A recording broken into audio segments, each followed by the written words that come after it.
Muy bueno. Espero que así siga con ese su ambiente. Bueno, ya es viernes. Yo Vamos por ese tiempo. a continuar con lo último del curso y ya al final les voy a decir cómo viene la evaluación y qué es lo que viene. ¿Se recuerdan que comenzamos a ver todo lo que era la estructura y organización del Estado, ¿verdad? Estuvimos viendo que encontramos a la Contraloría General de Cuentas. ¿Qué más encontramos? Encontramos lo que era el régimen electoral, ¿verdad? Y que todo eso tenía que ver con la ley electoral y de partidos políticos. También vimos el régimen administrativo, que aquí tiene que ver todo lo que es la ley de descentralización, las de los alcaldes, también las gobernaciones, ¿verdad? Y ahora miremos el régimen financiero. Cuando hablamos del régimen financiero, nos estamos refiriendo en sí a todo ese sistema que va a controlar la inversión y el ahorro del Estado. Este régimen financiero va a estar a cargo también de diferentes instituciones que abarcan todo este sistema. Nosotros vamos a encontrar que tenemos dos tipos de sistemas financieros. Uno va a ser el sistema formal y el otro el informal, en donde tenemos regulado todo lo que abarca este sistema financiero, pues lo encontramos principalmente en nuestra Constitución. En el capítulo 4 del artículo 237 al 243, así como la ley orgánica del presupuesto. En algún momento yo les mencioné que el Ejecutivo tiene que mandar en los últimos meses del año, hablando en septiembre más o menos, tienen que mandar el presupuesto al Congreso. Ahí tienen que pues detallar todo, ¿verdad? Lo de cada uno de los ministerios, cada una de las secretarías que tiene a cargo el Ejecutivo, detallando cuál fue el presupuesto que se le dio para este año, cómo lo ejecutaron, para qué les sirvió, si cumplieron con haber ejecutado todo el presupuesto o si les faltó, cuánto fue lo que les faltó, ¿verdad?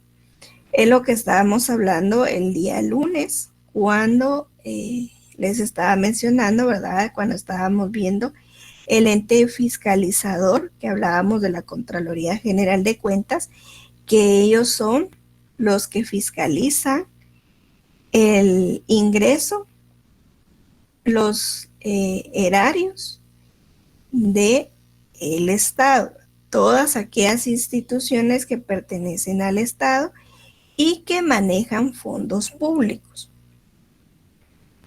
Y también estábamos hablando de que si no ejecutan el presupuesto que no es ejecutable se va al fondo común, a lo que ya no se puede utilizar, y que uno de sus compañeros nos dio un ejemplo, ¿verdad? Que en Estados Unidos ellos ese dinero que no utilizaban lo invertían en otras instituciones de beneficencia, ¿verdad? Algo que también se tendría que hacer aquí, ¿verdad? Para que no se pierda pues ese dinero. Entonces, así es, ¿verdad? Entonces, el Ejecutivo manda al Congreso, ¿para qué? Para que el Congreso venga y apruebe el presupuesto para el otro año. Entonces, Viendo este régimen financiero, podemos decir que es ese conjunto de instituciones que van a generar o van a recoger, van a administrar tanto el ahorro como esa inversión.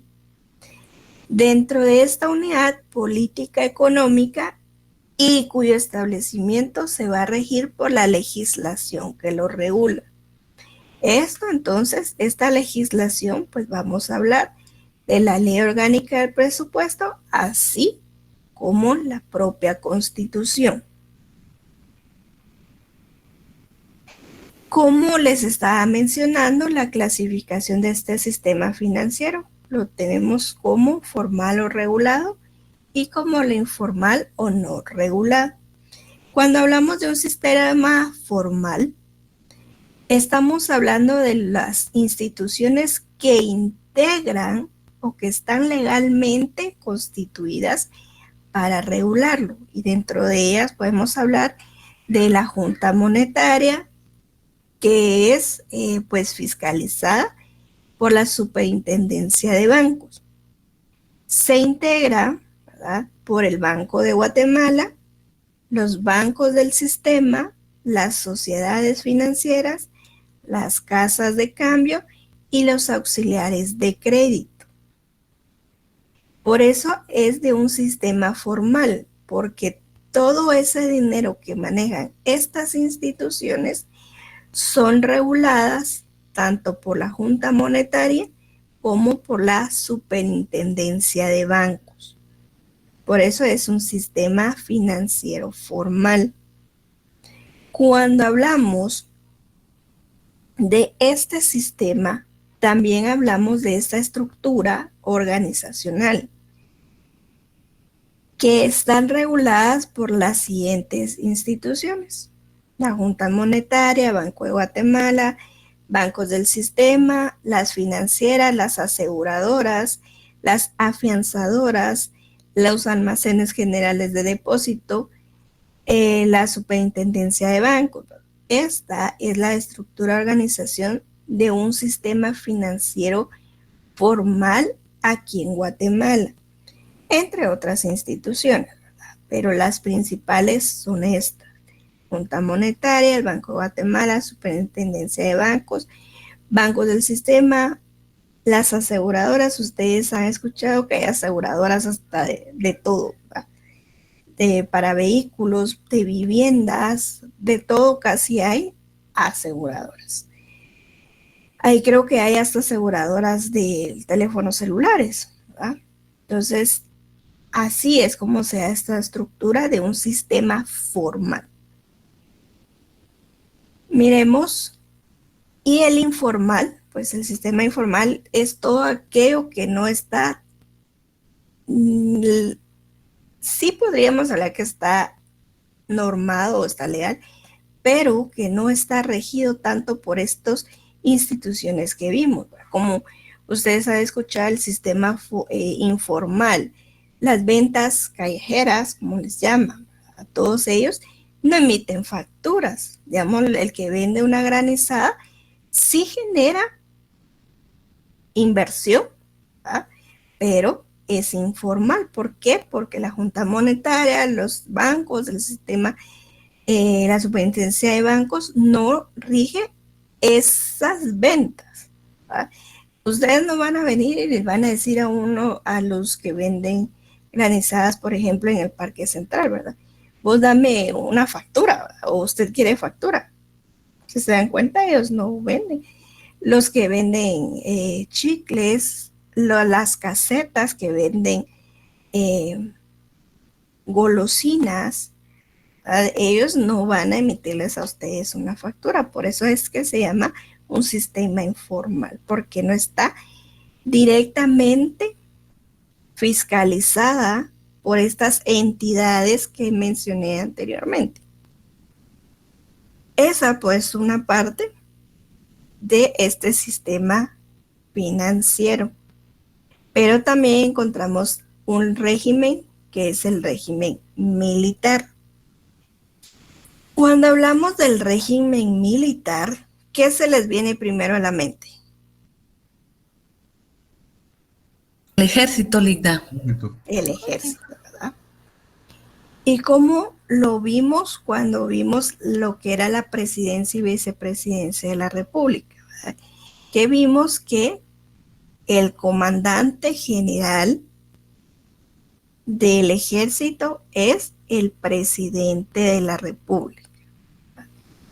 Al régimen militar también nosotros le conocemos como una fuerza armada. Y esta fuerza armada es una organización que se va a encargar de la defensa nacional. Ellos están para defendernos a nosotros, por ejemplo, si quieren hacer una invasión de tierra. Entonces, los primeros que tienen que salir a la defensa de la República, la defensa del país, son los militares, es esta fuerza armada. Según el artículo 244 de la Constitución, que nos habla de la integración, organización y fines del ejército, nos establece que es una institución destinada a mantener la independencia, la soberanía y el honor de Guatemala, la integridad del territorio, la paz y la seguridad interior y exterior, ¿sí? Entonces, esto es lo que debe de velar la Fuerza Armada para protegernos a nosotros, los habitantes de la República de Guatemala, ¿verdad? Ellos tienen que velar por esa independencia para que nadie más quiera venir e invadirnos. La soberanía, el honor, nos tienen que velar por esa paz, por esa seguridad interior y exterior, ¿verdad? Entonces, el presidente de la República, dijimos, es la autoridad máxima de este régimen militar o de la Fuerza Armada. Y eso se lo da la propia Constitución. ¿Alguien me quería preguntar algo? ¿No? Bueno. Él es el principal. Él es el máximo de este régimen militar.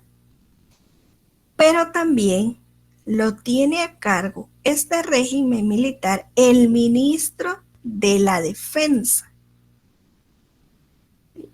El ministro de la Defensa es el que va a comandar el régimen militar después del presidente de la República. Él va a ser el responsable, este ministro de la Defensa, va a ser el responsable del seguimiento de las políticas de gobierno y militar, tramitando sus órdenes a través del jefe del Estado Mayor de la Defensa Nacional, quien es el responsable de la operatividad de las diferentes unidades, ¿sí? Entonces, ¿quién es el máximo y el que encabeza este régimen militar? O como lo conocemos como Fuerza Armada, el presidente de la República. Después le va a seguir el ministro de la Defensa, quien es el responsable de darle seguimiento a todas las políticas de este ministerio y del ejército. Y después le va a seguir el jefe del Estado Mayor de la Defensa Nacional, quien es el responsable de la operatividad de todas las unidades a cargo de el Ministerio de la Defensa, ¿sí? Él es el que va a controlar todo, el de seguir esas órdenes que el ministro de la Defensa ha dado. ¿Ah? Miremos que esta Fuerza Armada que tenemos acá en Guatemala, vamos a encontrar tres tipos: la de tierra, la de mar y la de aire, ¿verdad?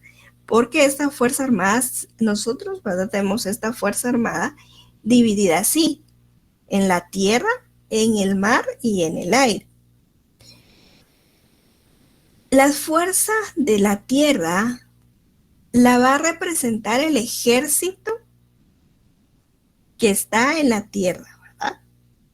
Acá, cuando ustedes miran que va en el como se le llaman, en el tanque, o cuando va en algunos pick-ups, los automóviles que tengan a cargo el ejército.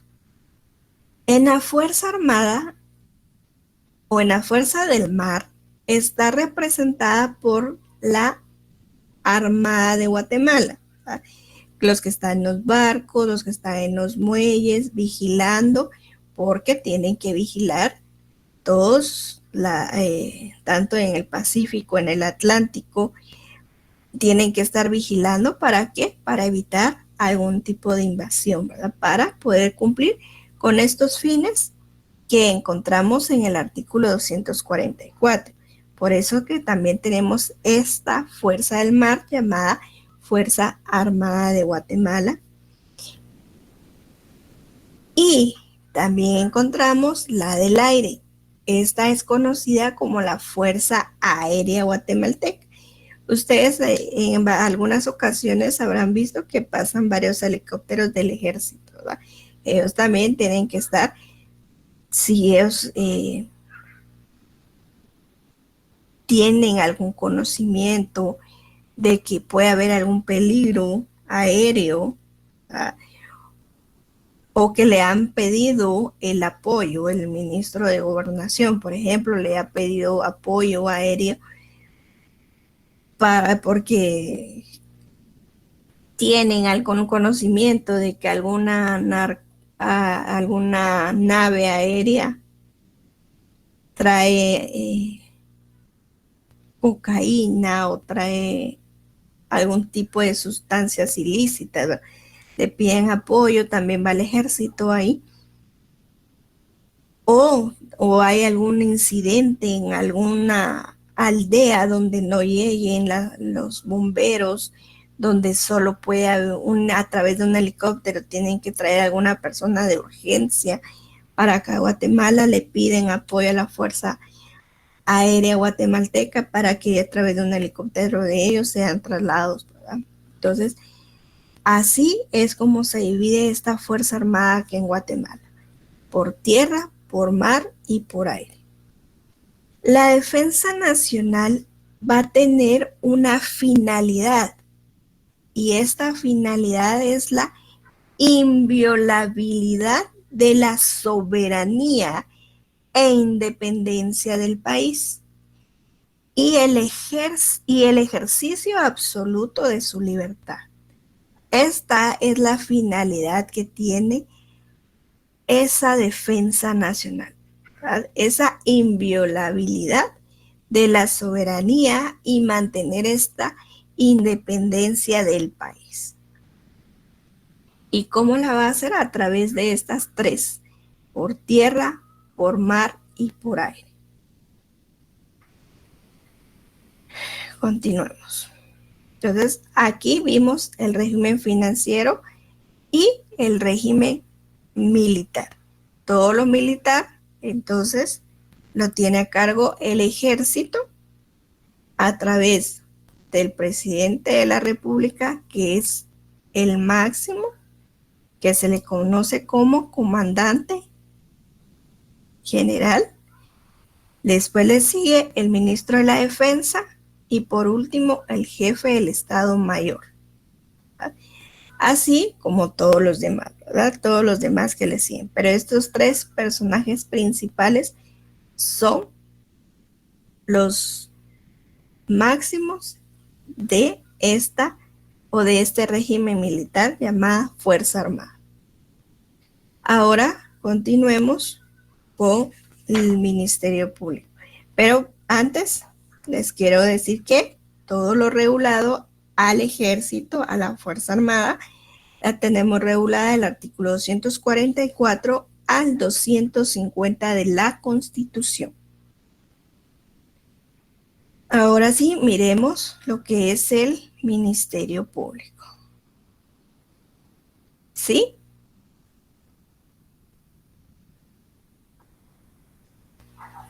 ¿No? ¿Nadie quiere preguntar nada? Bueno, entonces miremos el Ministerio Público. El Ministerio Público nosotros lo tenemos regulado en el artículo 251 de la Constitución. Esta es una institución autónoma que va a tener a cargo esta promoción de la persecución penal y va a dirigir las investigaciones de los delitos de acción pública, además de velar por el estricto cumplimiento de las leyes del país.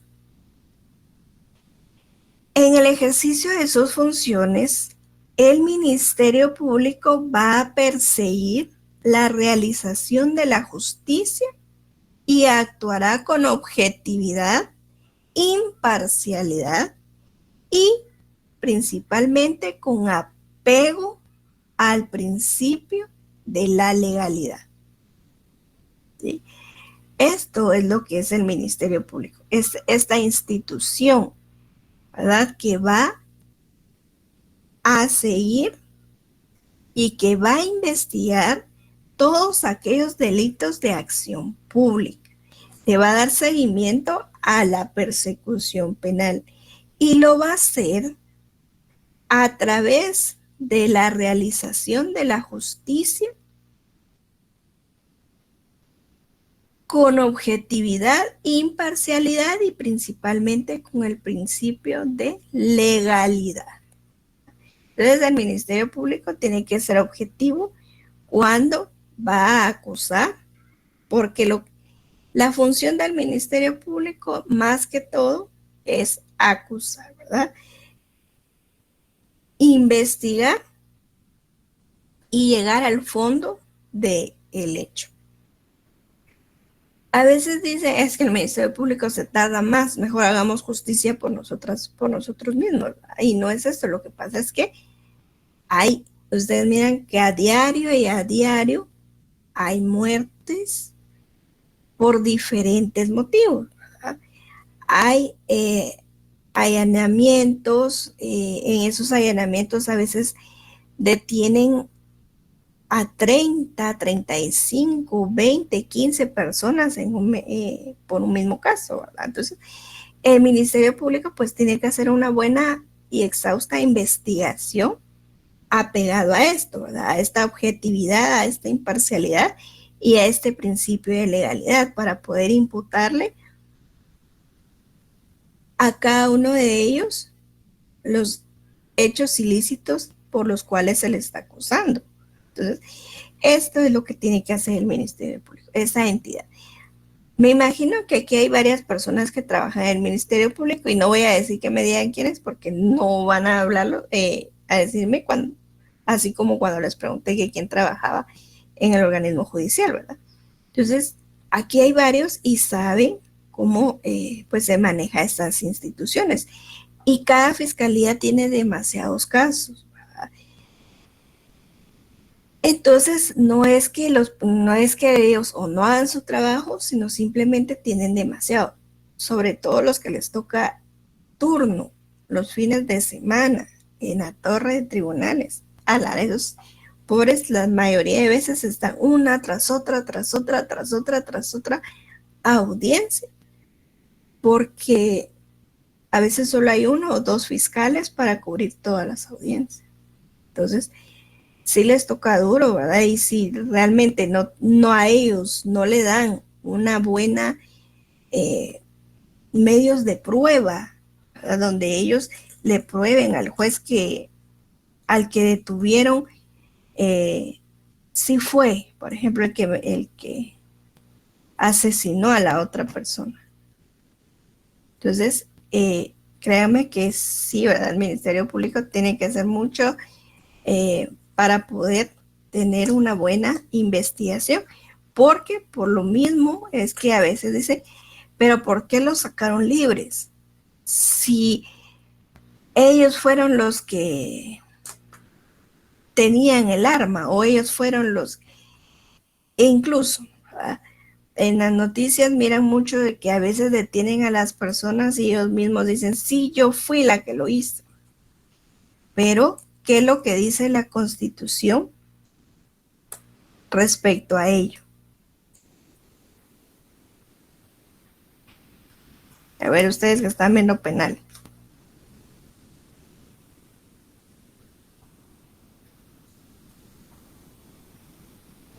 ¿Del debido proceso, licenciada? Sí, pero hay una parte que es lo que dice. Como yo les estoy diciendo, si salen las noticias y ellos mismos dicen, sí, yo fui el que lo maté, o sí, yo fui el que lo golpeé, o sí, yo fui el que robé. Licenciada, no sé exactamente cómo dice y no me recuerdo literalmente cómo dice el código, pero según las noticias es hasta que no sea declarado totalmente eh, el que lo hizo por medio de las pruebas ante el juez, no es un delincuente o hasta no ser probado sigue siendo inocente. Sí, pero hay algo, y me imagino que se los tuvieron que enseñar ya ahorita si no estoy mal, Que nadie puede declarar contra sí mismo ni un familiar tampoco. Así es, ¿verdad? Ni la persona no puede declararse en contra de sí mismo ni contra sus parientes, ¿verdad?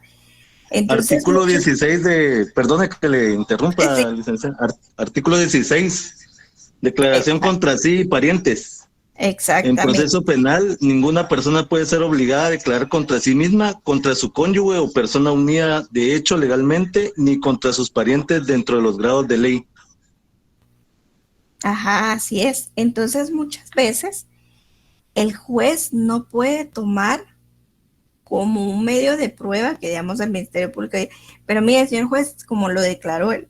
¿Por qué? Porque la propia Constitución lo está diciendo acá, ¿verdad? En el artículo 16, en el proceso penal, ninguna persona puede ser obligada a declarar contra sí mismo, contra su cónyuge o su persona. ¿Por qué? Porque el abogado defensor puede decir, mire, es que él estaba alterado en ese momento, o lo obligaron a que dijera que sí, ¿verdad? Entonces, muchas veces no es tan oportuno, ¿verdad? Que los medios de comunicación le pregunten, ¿usted lo hizo o no lo hizo? ¿Por qué? Porque nadie puede declararse en contra de sí mismo, ¿verdad?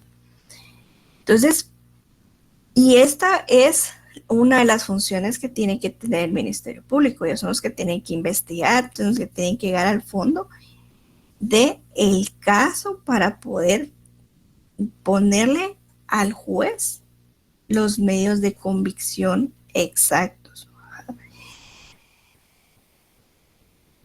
Miremos entonces, continuamos con el Ministerio Público y sabemos que el jefe de la institución es el fiscal general de la República, ¿sí?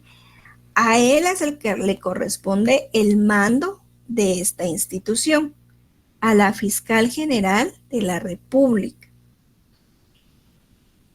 Para poder llegar a ser fiscal general de la República se requieren de ciertos requisitos. Uno de ellos es que debe de ser colegiado activo, ¿sí? Y va a tener las mismas calidades de los magistrados de la Corte Suprema de Justicia. y va a ser nombrado por el presidente de la República. Va a ser exactamente una elección, ¿verdad?, como se ha hecho cuando se eligen a los magistrados o cuando se elige al procurador de la General de la Nación o cuando todos los candidatos quieren. ¿Podemos apagar el micrófono?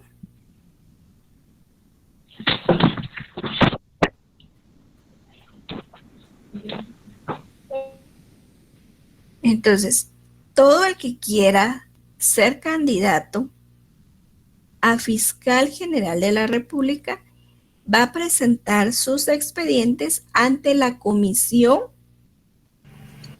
que va a tener a cargo la elección de esta nómina de candidatos, que va a ser enviada al presidente de la República. Entonces, entre ellos va a ser que tiene que ser abogado colegiado. Y va a tener exactamente las mismas calidades que los magistrados de la Corte Suprema de Justicia. No estaban diciendo de la Corte de Apelaciones, sino de la Corte Suprema de Justicia. ¿Se recuerdan cuántos años de ejercicio profesional necesitaban para poder ser magistrados de la Corte Suprema de Justicia?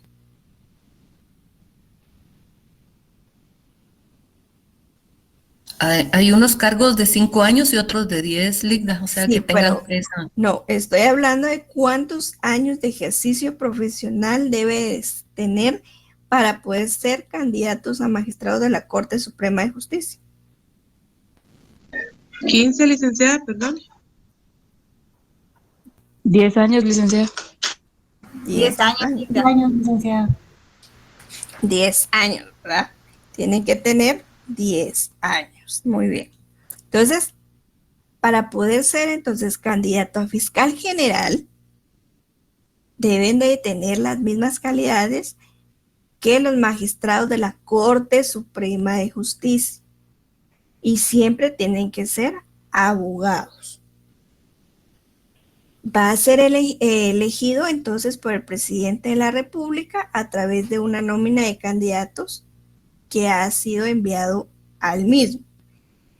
Va a durar en su cargo 4 años, pero puede ser que en algún momento pueda ser removido por alguna causa justificada. Por ejemplo, si el presidente vio que el papel de fiscal general al abogado que eligió no da, ¿verdad?, no da para continuar en su cargo, entonces lo puede remover.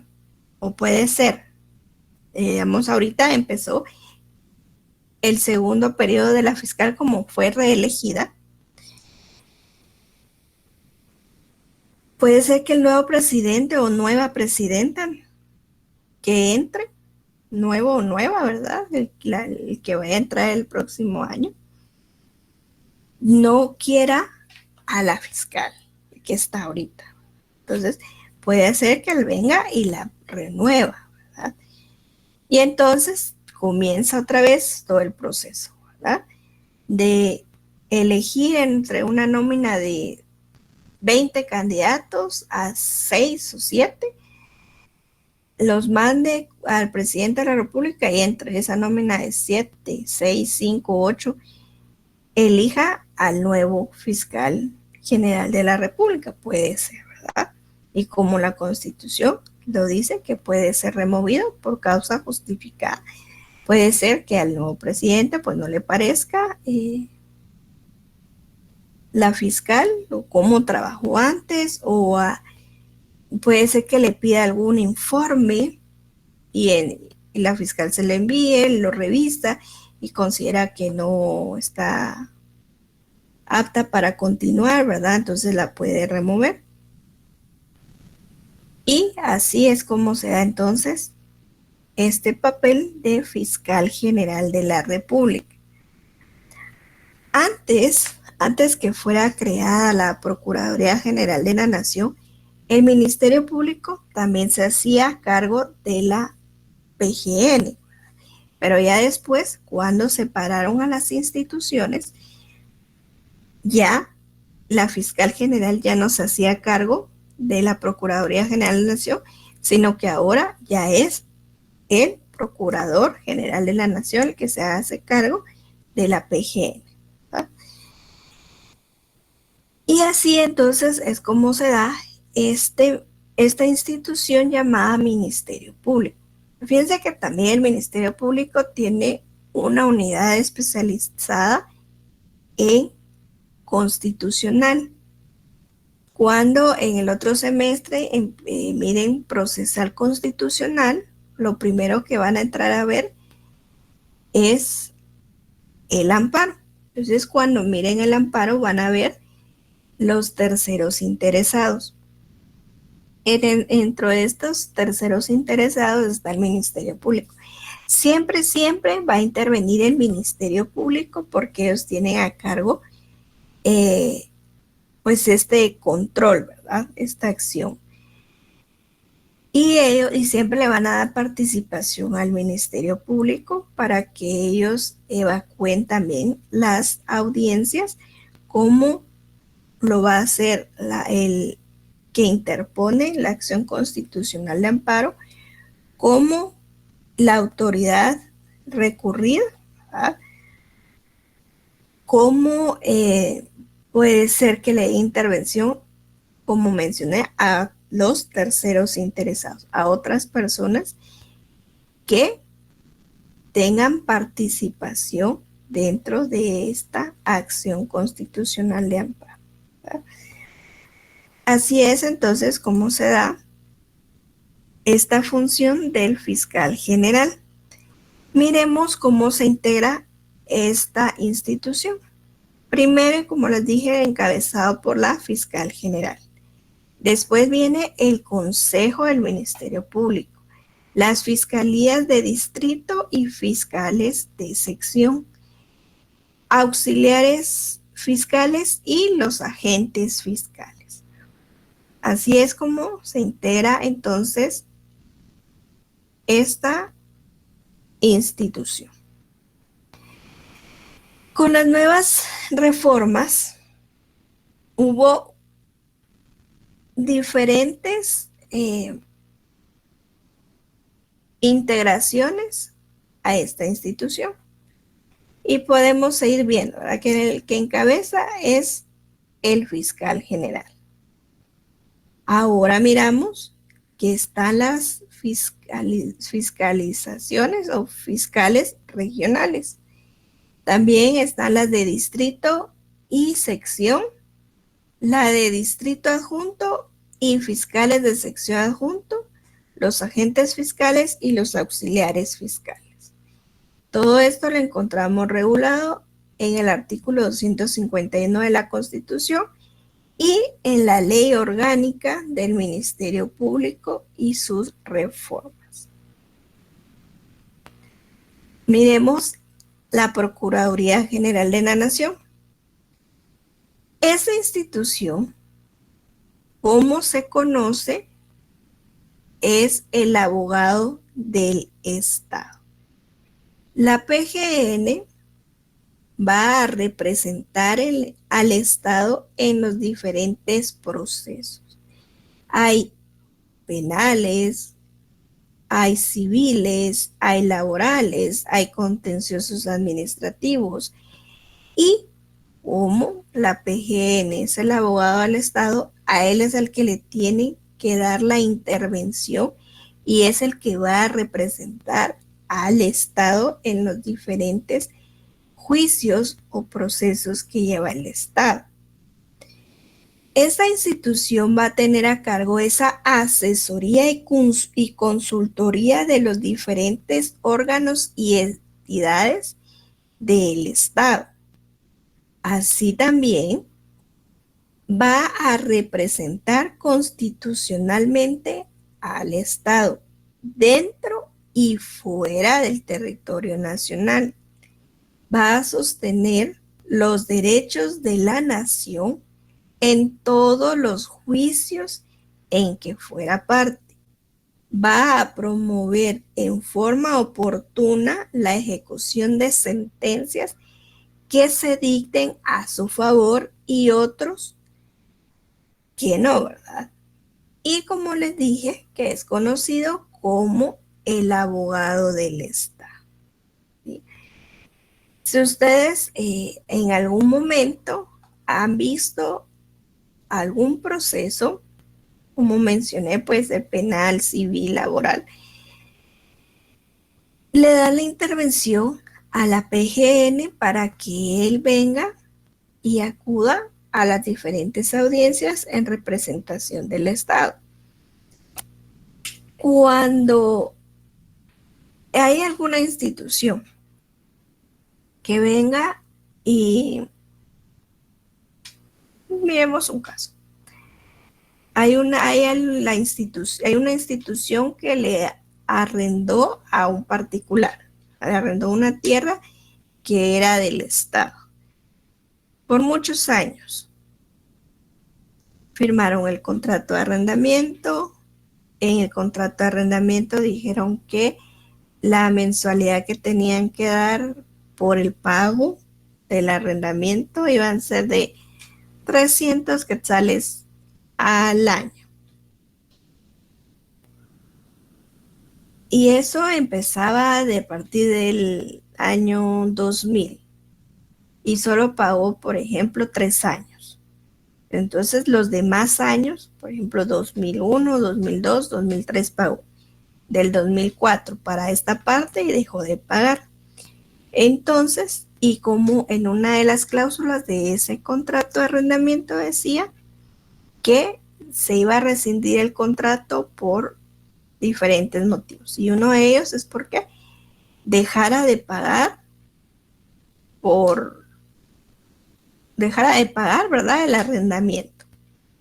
Y él efectivamente dejó de pagar porque del 2004 para esta parte ya no pagó.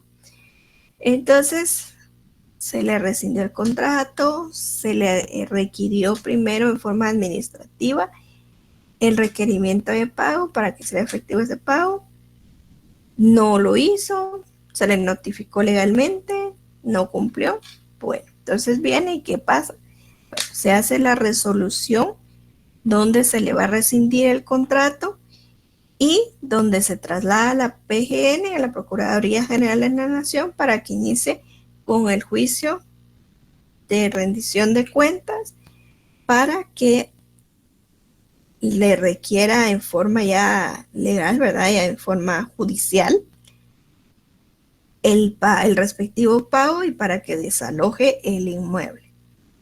Entonces, ¿qué es lo que va a hacer ahí? Entonces ya le toca al área civil de la PGN empezar con el trámite, ¿verdad?, empezar el juicio, presentar esta demanda ante los juzgados civiles en contra de la persona que incumplió con las cláusulas del contrato que él en su momento había aceptado. Entonces, ahí está actuando la PGN como abogado del Estado.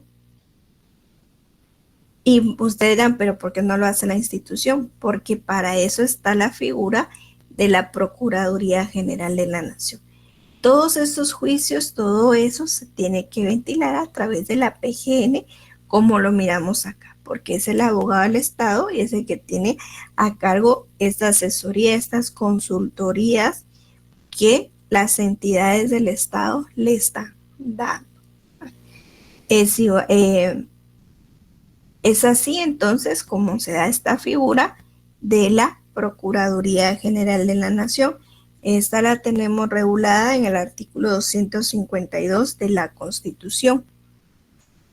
La organización y funcionamiento de esta entidad la vamos a encontrar dentro de la Ley Orgánica de la Procuraduría General de la Nación. La PGN va a estar a cargo del Procurador General de la Nación. Igualmente, este personaje va a ser elegido por el presidente de la República por un mandato de 4 años. Esto fue antes de la reforma de 1993. El Procurador General de la Nación era el jefe del Ministerio Público, ¿verdad? Lo que les mencioné anteriormente.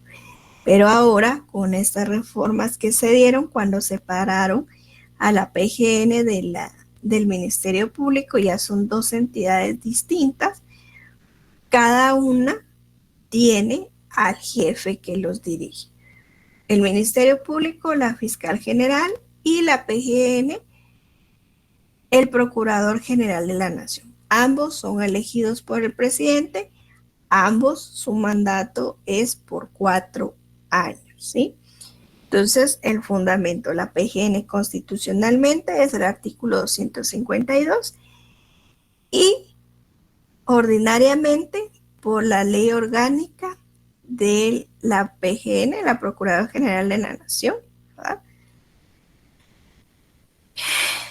Y miremos algunas de las funciones que tiene esta institución, que es representar y sostener los derechos de la nación en todos los juicios en que fuera parte, intervenir, así lo dispusiera el Ejecutivo, y conforme a las instrucciones de este, en los negocios en que estuviera interesada la nación, formalizar los actos y suscribir los contratos que sean necesarios para tal fin. Representar a los niños, niñas, adolescentes, personas de la tercera edad y personas con capacidades diferentes ante cualquier tribunal de justicia cuando no tienen representación. Por ejemplo, los niños, niñas o adolescentes que viven en las instituciones de hogares, que no tienen papás, que no tienen nadie por ellos, que vele por ellos. Entonces la PGN tiene la representación de estos niños, niñas o adolescentes. Igual de las personas de la tercera edad, ¿verdad? Que no tiene quien vele por ellos. ¿Cómo se organiza la PGN? Primero, el procurador. Después, las asesorías del despacho, secretaría privada, secretaría general, departamentos de recursos humanos, sección de consultoría, sección de procuraduría, dirección administrativa, dirección financiera. Y como lo mencioné, ¿verdad? En donde está regulado su fundamento. Y por último, ya para terminar, miremos el régimen municipal. Este régimen municipal, como su nombre lo dice, ¿verdad? Tiene que ver con todo lo de los municipios, ¿verdad? Las municipalidades. Y nos dice que los municipios que integran la República de Guatemala son instituciones autónomas porque son aquellas que gozan de independencia administrativa y está sujeto a la ley en materia de gobierno. Esto es el Código Municipal. Nuestra Constitución Política de la República de Guatemala nos habla de la autonomía municipal en el artículo 253. ¿verdad? Y también la Constitución reconoce y establece que el gobierno municipal tiene autoridades electas directa y popularmente. Es lo que vamos a conocer ahorita, ¿verdad? En estas elecciones, el 25 de junio, quienes van a gobernar las diferentes municipalidades. Son instituciones autónomas y entre sus funciones principales encontramos elegir a sus propias autoridades, ¿verdad? Segundo, obtener y disponer de sus recursos, porque acuérdense que todo trámite en la municipalidad se paga, el boleto de ornato, todo, el agua, todo se paga en las municipalidades. Atender los servicios públicos locales, el ordenamiento territorial de su jurisdicción y el cumplimiento de sus fines propios, ¿verdad? El régimen municipal será ejercido por un consejo Acuérdense que la autoridad máxima de la municipalidad no es el alcalde. El alcalde no es la autoridad máxima. La autoridad máxima en la municipalidad o en el municipio es el consejo. Y este consejo va a estar integrado, sí, por el alcalde, por los síndicos y por los concejales, ¿verdad? Estos van a ser electos directamente por el sufragio universal y secreto para un periodo de 4 años. Y los mismos podrán ser reelectos. Ellos sí no tienen prohibición. En el año de 1986 se hace obligatorio el aporte constitucional que el Estado debe otorgar a todas las municipalidades del país. De esta manera se hace efectiva la autonomía de los gobiernos locales. Las municipalidades podrán asociarse para la defensa de sus intereses. Ustedes han escuchado que existe un consejo que elige a sus autoridades dentro de varios alcaldes.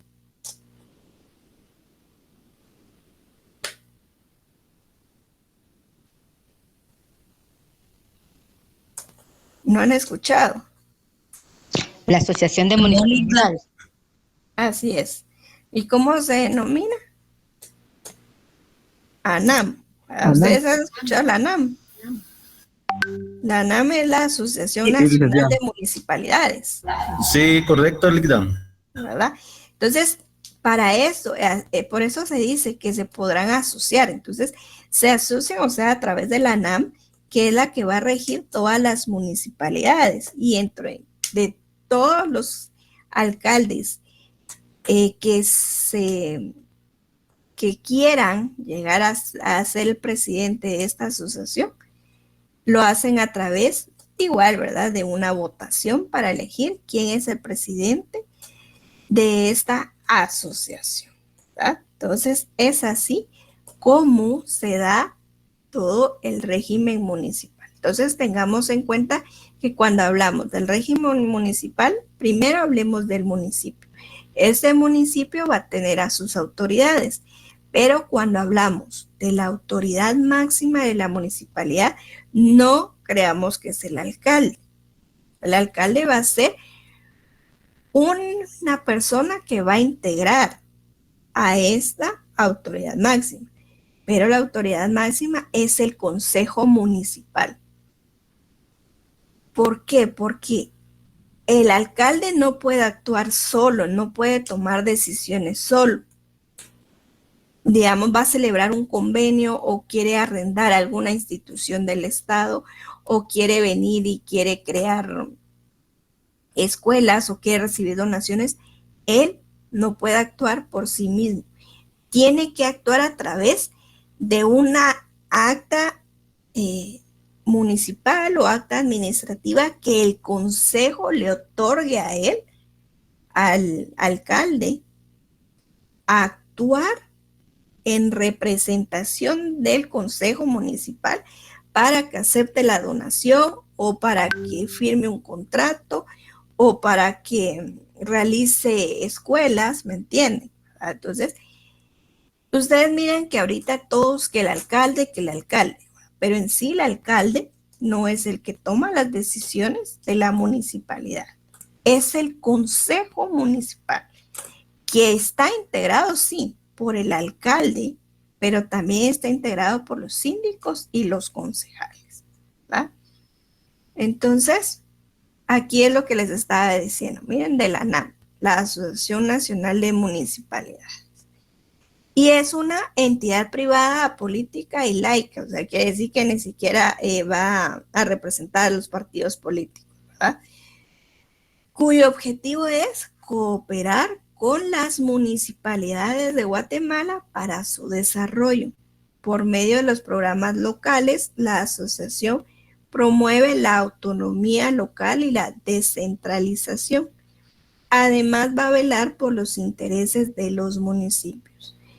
Todo esto regulado al régimen municipal encontramos del artículo 253 al 262 de la Constitución y en el Código Municipal que le corresponde el decreto 12-2002 del Congreso de la República.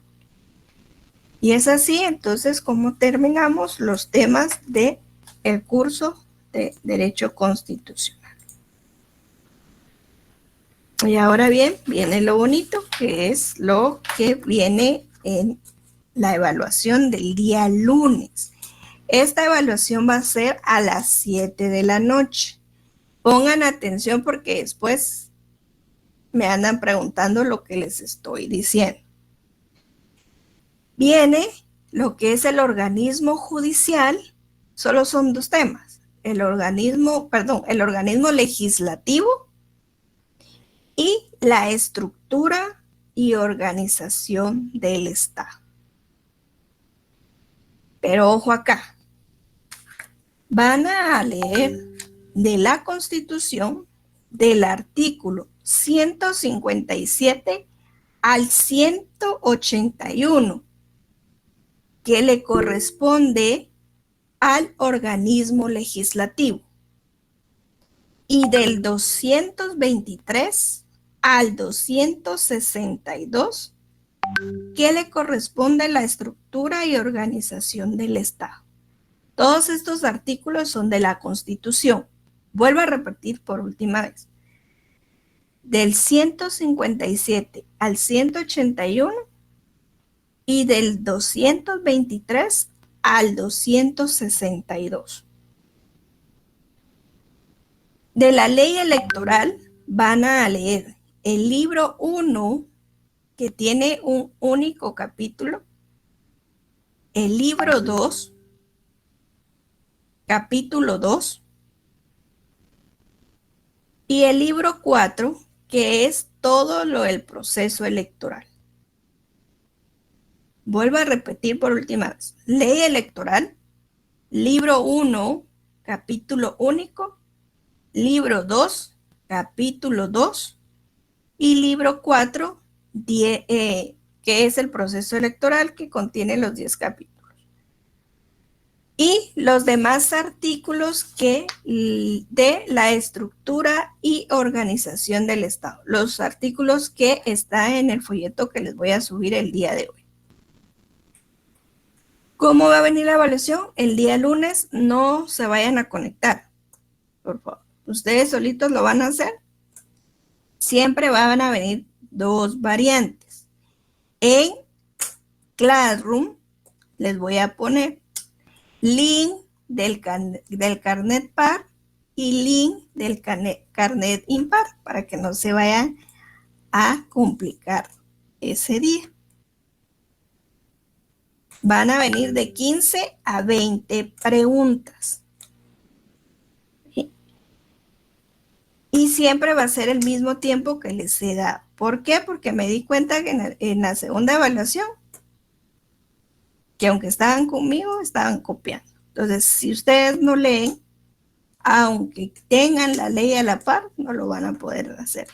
Y para los compañeros que estuve mencionando la vez pasada y no estuvieron en clase, aunque saquen 30 en su evaluación, no van a tener 30 porque les bajé los puntos por no haber estado en clase cuando los llamé, ¿verdad? Entonces, así es como viene la evaluación. Estos son los temas, estos son los artículos que tienen que leer y el día lunes a las 7 de la noche es su evaluación. Por Classroom les voy a poner los links que van a tener para carnet par y carnet impar, y así va a estar identificado para que no se complique. Recuerden que para esta evaluación no hay extraordinarios. El que no se examinó, pues se va a retrasar, ¿verdad? Entonces, hasta aquí llegamos. No sé si ustedes tienen la otra clase, no sé, pero hasta aquí terminamos el curso. Gracias por todo. Y hoy no hay link de asistencia, por si tienen